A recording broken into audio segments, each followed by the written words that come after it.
Good evening and welcome to 365 Days of Amazing Stories with Theo Mayer. Here we are on day 277, and I'm continuing the story from 1001 Arabian Nights of the slave girl Anis al-Jalis and Nur al-Din Ali ibn Khaqah.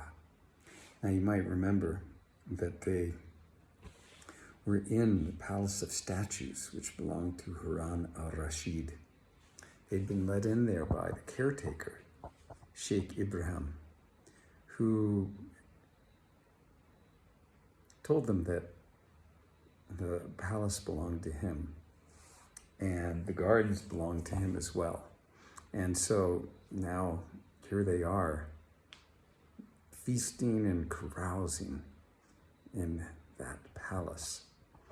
And at a certain point, Anis al-Jalis turned to Nur al-Din and said, "What do you think would happen if we can get Sheikh Ibrahim to drink with us?"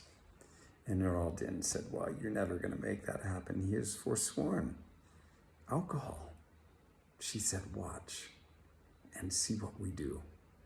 And she instructed him to lay down as if he had fallen asleep.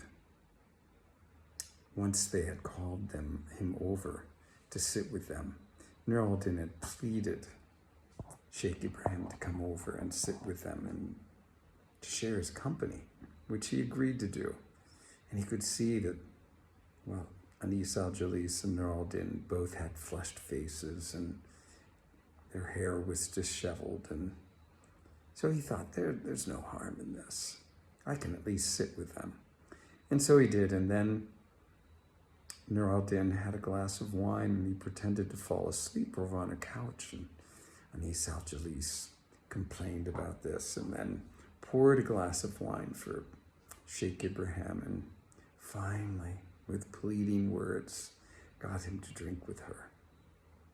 Soon he had drank 1, 2, 3 glasses of wine, and as the 4th was poured, Nur al-Din sat up and looked at Sheikh Ibrahim and said, "What is this?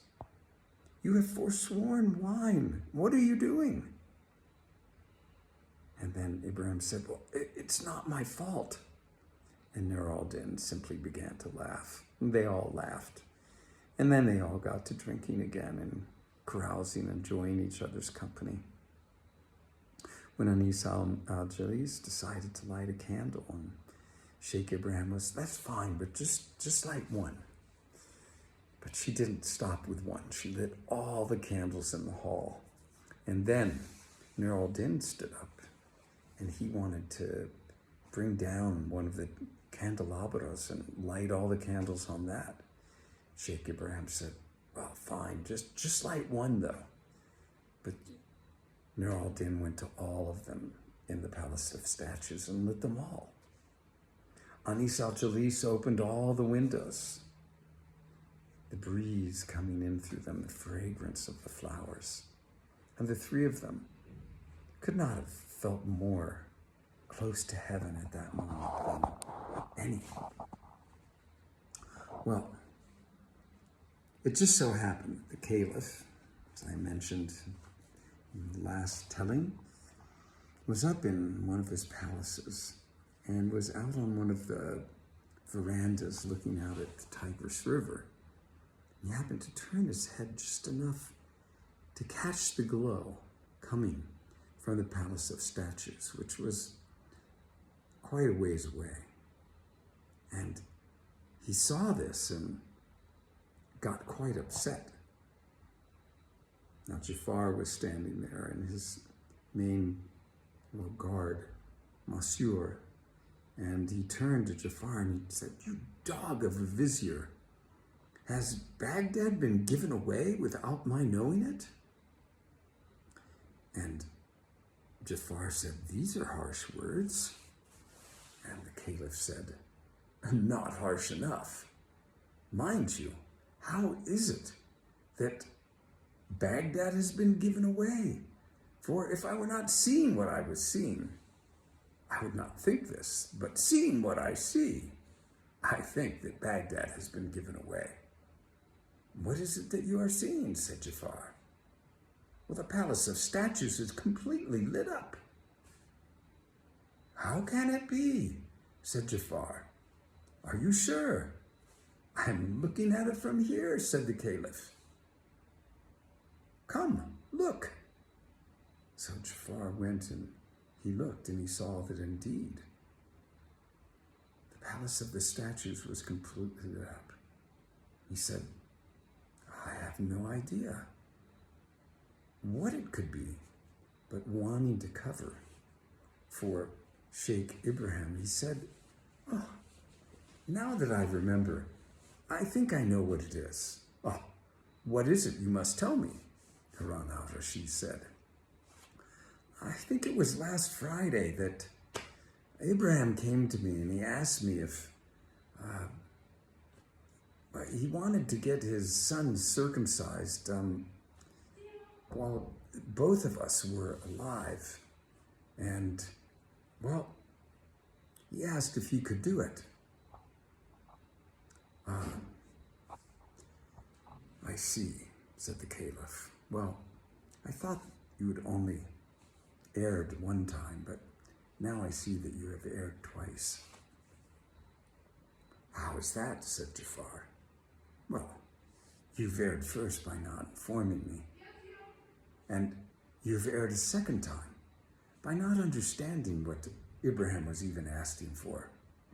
He was not asking for the palace. He was asking for money. He needed some money to have these whole festivities performed. Jafar, you're disappointing me. But now we must go. We must go. I must go.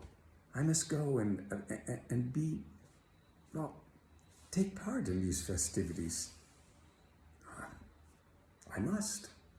So let's go. Jafar was perplexed at this point. He did not know what to do, as he didn't know what to expect was actually going on, and he hadn't been completely honest with Harun al-Rashid. He was trying to cover for Sheikh Ibrahim, and now he just felt like he'd gotten himself into a terrible mess. He said, you know, I'm sure the festivities are probably over and they're just cleaning up right now. Makes no matter, I must go, said Harun al-Rashid. And so, he got ready to go. And what he did was he disguised himself as a merchant.